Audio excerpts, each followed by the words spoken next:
Okay, this is Unit 2, Moreno High School. How did the framers create the Constitution? And the question we've selected for you tonight is question number 3.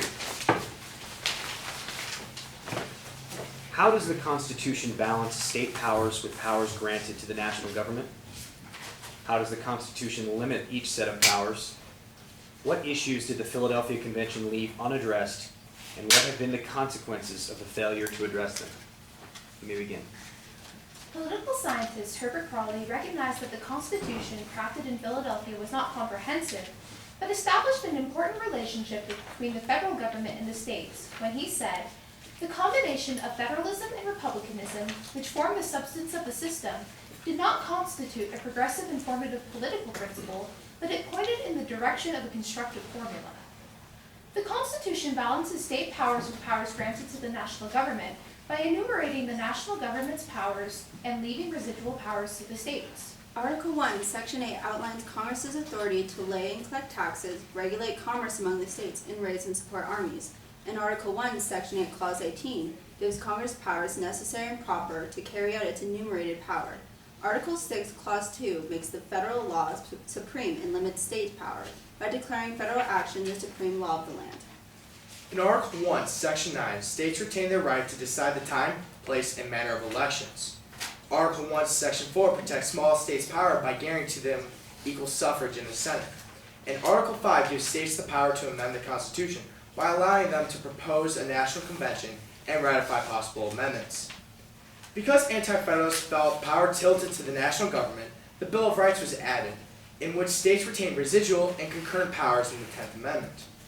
For example, in Florida v. Department of Health and Human Service and National Federation of Independent Business v. Sebelius, the Supreme Court will hear arguments on the Affordable Cares Act's potential violation of states' 10th Amendment reserved powers. The Constitution limits federal power in Article 1, Section 9 by prohibiting the federal government from suspending habeas corpus, absent domestic insurrection or invasion, or passing ex post facto laws or bills of attainder. Additionally, Article 1, Section 8 and the 10th Amendment limit the federal government to a specific set of powers and leave the rest to the states and the people. Congress has circumvented these limits through the Commerce Clause, but in 1995, the Supreme Court limited Congress's power under the Commerce Clause when it overturned the Gun-Free School Zones Act in U.S. v. Lopez. To directly respond to the Articles of Confederation's failure, the Constitution limits state power in Article 1, Section 10 by prohibiting states from passing ex post facto laws or bills of attainder and from entering into alliances. The full faith and credit and privileges and immunities clauses in Article 4 also limit state power by declaring that all states must recognize both contracts and privileges and immunities that are granted in any single state. Because the Constitution did not fully ensure protection of individual rights, a need for a Bill of Rights was imminent. The delegates never defined the scope of the necessary and proper clause. Rudolph Stein wrote, "The national government would ultimately subvert state authority," and the clause, but James Madison argued in Federalist 44, "Without the substance of this power, the whole Constitution would be a dead letter." The court resolved in McCulloch v. Maryland in 1819, ruling that Congress may do anything reasonably necessary to implement any power granted to any branch of the U.S. government. Other unaddressed issues included slavery and state nullification of federal laws. In 1832, South Carolina passed the Ordinance of Nullification and declared tariffs of 1828 and 1832 unconstitutional. The consequence of failing to resolve nullification and slavery was a heightened sense of sectionalism. The Philadelphia Convention also did not address the right for a state to secede from the Union. The consequence for this omission was the secession crisis in the Civil War, also caused by sectionalism from the aforementioned nullification crisis. Secession was eventually ruled unconstitutional in Texas v. White. Though the Philadelphia Convention failed to address certain issues, it established an important balance of powers between the federal government and the states. Thus, Supreme Court Justice Oliver Wendell Holmes best embodied the spirit of the Constitution when he referred to it as an experiment, as all life is an experiment. Thank you. Okay, we're going to have some cross-examination questions for you. You talked in your testimony about the expansion of federal power. Under what circumstances can the federal government exercise what are traditionally the police powers that are reserved for the states under the 10th Amendment? When can the federal government do that? When the federal government can do that when, say, there's a catastrophic event. For example, in Hurricane Katrina, there are many government funds and aids that couldn't just be alone done with police power. Another example was during the Civil Rights Movement when, I forget her name, but when she was going to school and people were not allowing her to, John F. Kennedy had to then go and send in the state militia so that they could then protect the woman and allow her to go into her school. Police powers are traditionally defined as the powers of the states to make sure that the general welfare of their state is maintained. And the national government, since the police powers are undefined, it's really up to the national government to decide when it can take a state's police powers into its own hands. Another good example is calling out the National Guard in order to serve another state. The National Guard is traditionally seen as something that each state can use to protect its own borders, but in many instances, such as Hurricane Katrina or other disasters, the National Guard can be called out in order to serve the interest of other states. As a student of Reno High School, what opportunities does federalism provide for you? Federalism provides us opportunities to get involved in our states, because one of the great things about federalism is that the states are given a certain amount of power. For example, as citizens, we can do things like the initiative or the referendum or the recall in certain states, as citizens in Wisconsin are currently doing by recalling their governor, Scott Walker. So we get a huge amount of participation in our local and our state governments that can potentially go on to represent us at the national level. Well, as a student of Reno High School and as a citizen of the state of Nevada, federalism can be at a it can be disadvantageous for us because 87% of Nevada's land is owned by the national government. So there is a lot of federal regulations on our state. So there really isn't as much opportunity for any individual person or even the state to participate in federalism. I would have to say, as an 18-year-old, I get the chance that I can go out and participate in caucuses or primaries to where I get to say my own voice and stand up for what I want to do, because, before, I wasn't announced to anyone, but now I can say, I want this person because I like how they represent what I want.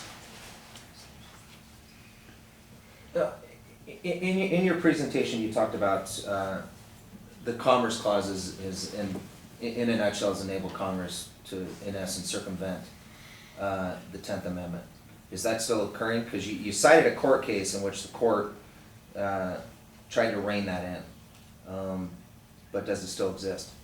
Did that court case fix it? I guess is the question. U.S. versus Lopez did not stop federal infringement on the Commerce Clause using it over the states. Another great example is the Affordable Care Act, which is justified by proxy of the Commerce Clause.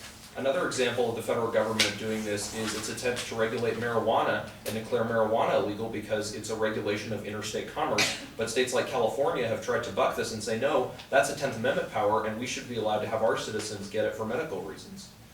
And then, well, you can see with the immigration laws passed in Arizona that the 10th Amendment is still applicable because they have that power to regulate immigration how they see fit.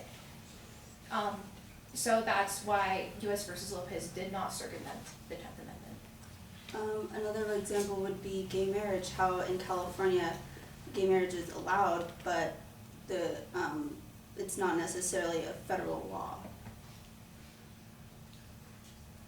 You guys mentioned that the Affordable Care Act is that it's tied to interstate commerce, but as far as I can tell, healthcare, that's a state police power. That's about health. What does health insurance have to do with interstate commerce, and how can you connect it constitutionally to the Commerce Clause? Well, if you have different regulations within different states with health care mandates and whatnot, you might not be able to get the same coverage in another state that you have, say in Nevada, and you go to California. And that's where it goes into interstate commerce, because it can be different in state to state.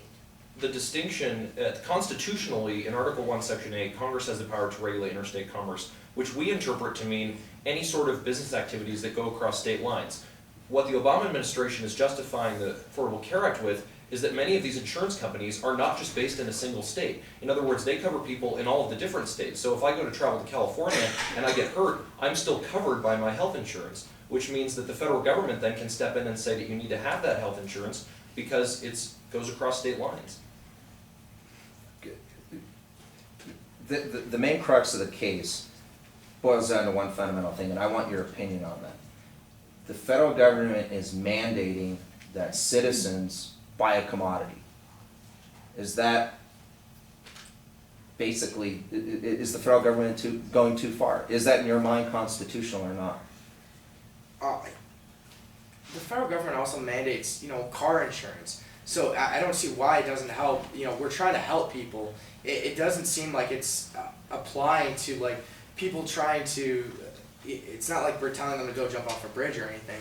But it's just a matter of us trying to help provide with the common good and help with the people. So no, it's not oppressing on people. Constitutionally, the Affordable Care Act is also justified by the necessary and proper clause in Article 1, Section 8, which says Congress shall have all of the powers necessary and proper for carrying out its enumerated powers like regulation of interstate commerce. So one of the largest factors contributing to the individual mandate is people without insurance that get hurt cost their state millions of dollars in emergency room medical treatment, and the federal government has ruled that in order to regulate interstate commerce and streamline that process and save fiscal dollars, then you should be mandated to purchase insurance. But it's also important to remember that they're not mandating that people buy insurance. They're just saying if you don't buy insurance, you will be taxed, which is also constitutionally It's a justified. distinction without a difference. Well, it's the difference between mandating is that they're not mandating, they're just saying if you don't buy it, then you have to pay a tax, which is constitutionally protected. So are you saying then that the federal taxing and spending power is greater than its power to just regulate? That it can simply tax and spend? Well, yes, because even among states, you have the federal government, they can take away funding and they can tax certain states if they don't do something like, and for the drunk driving, the level of alcohol you're allowed to have in your body to be arrested, like, it's not required to have that 0.8 alcohol level, but you can take away funding if you don't have that, so. Federal government, they need their power to tax because under the Articles of Confederation, soldiers cannot be paid off. The debts from the Revolutionary War cannot be paid off. And as James Wilson said in a speech he gave in 1787, having Congress being able to tax will preserve the dignity of our entire Union. Has there been a consistent struggle between the states and the nation? Has there been, or is there still? Why has there been a consistent struggle between the states and the nation? One of the largest reasons for this is because the Supreme Court has used its power to strike down a lot of state laws. For example, in Texas, Lawrence versus Texas, the Supreme Court struck down a Texas law that made sodomy illegal. Another example of judicial review within a state is when the Supreme Court came in and ruled that segregation was illegal in Brown versus Board of Education, applied that specifically to the state in which it occurred. There's also issues with Congress using their power of the Commerce Clause to downturn state laws. For example, in Rich versus Gonzalez, the Supreme Court ruled that federal government it was not allowed that people could grow their own medical marijuana in California because it's under federal government's commerce. And also this idea that the national government and the state governments have been warring with each other essentially goes back to the Federalist and Anti-Federalist debates back during the Philadelphia Convention. This idea that some people want the national government and some people want the state's governments to be more powerful. There's also been a battle because of the supremacy clause. People are, it's scary because they just seem whatever they make or whatever ruling they have in the Supreme Court it's going to be the law of the land. So it could be whatever, you know, I mean, sure, they have the necessary and proper clause, but it's kind of up to them to what they want to do with it. Good, we'll stop there.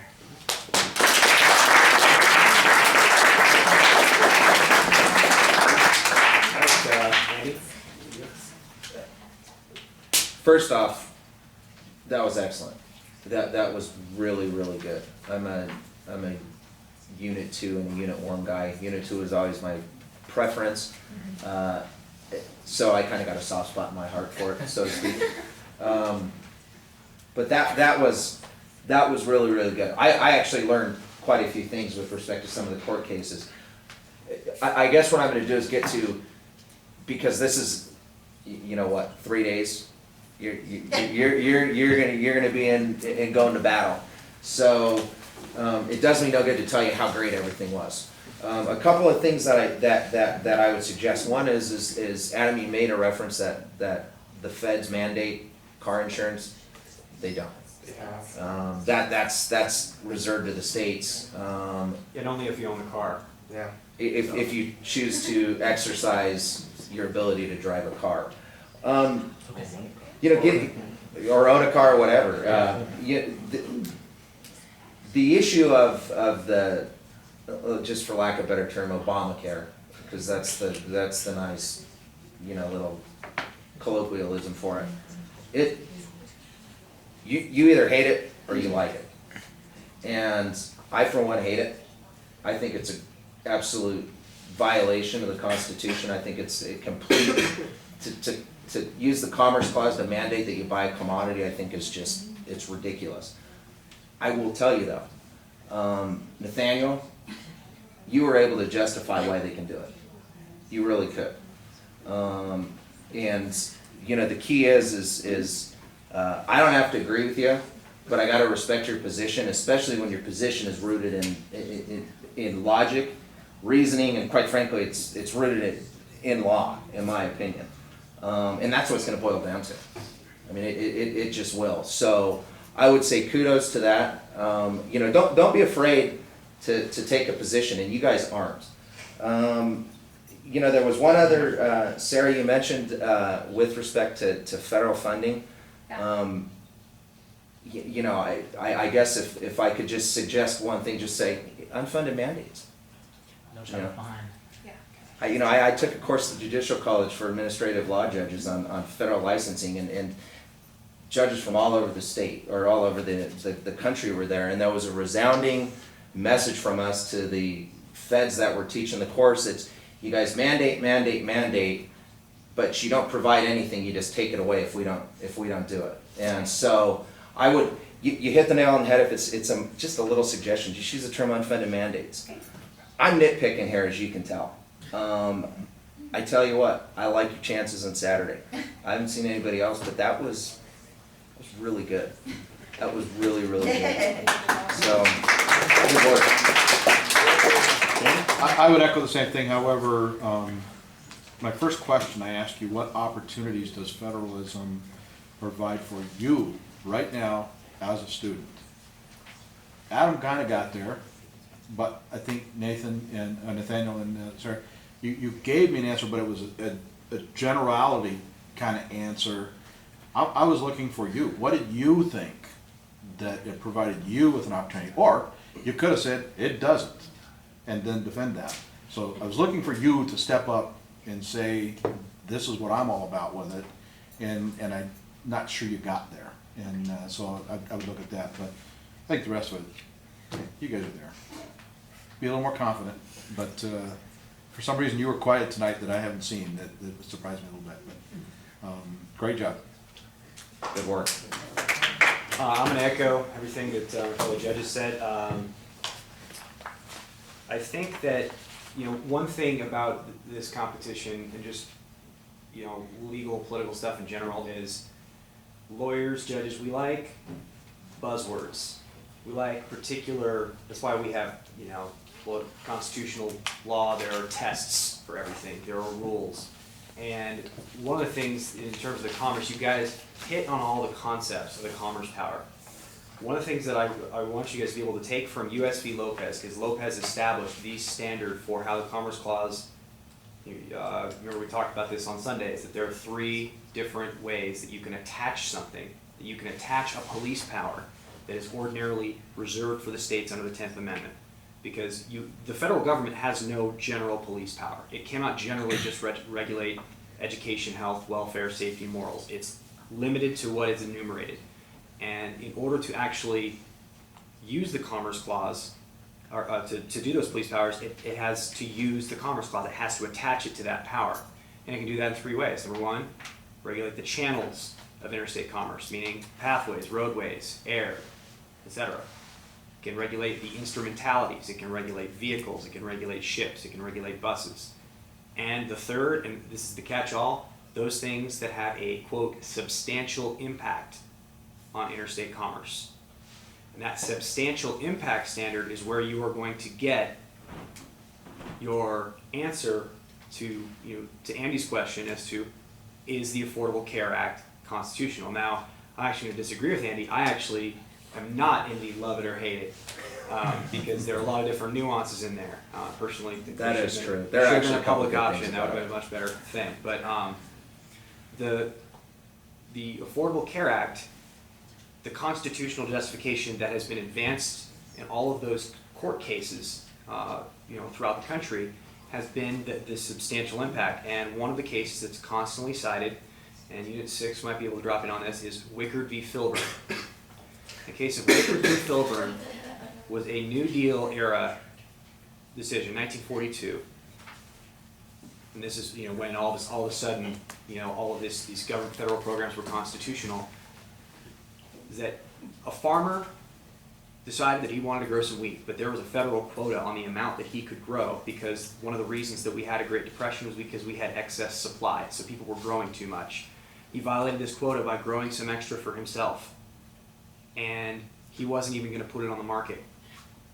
But because that little bit of extra that he had could infinitesimally impact supply and demand and impact the economy, the Supreme Court in 1942 upheld the restriction that he couldn't even grow that much wheat.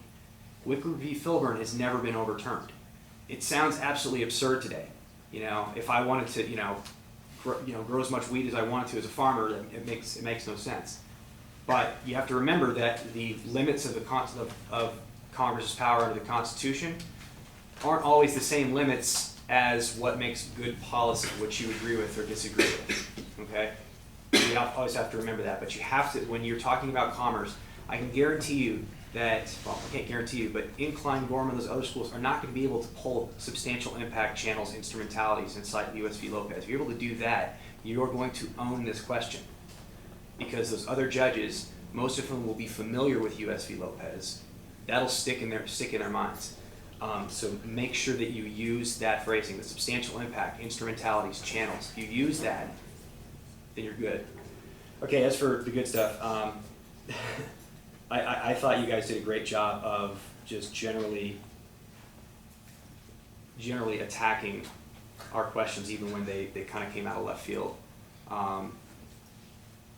And this, honestly, since you've revised the question, sounds 100 times better than when I first heard it. 100 times better, because you're actually legitimately answering the question. So, I guess on that note, you guys did well, and good luck on Saturday.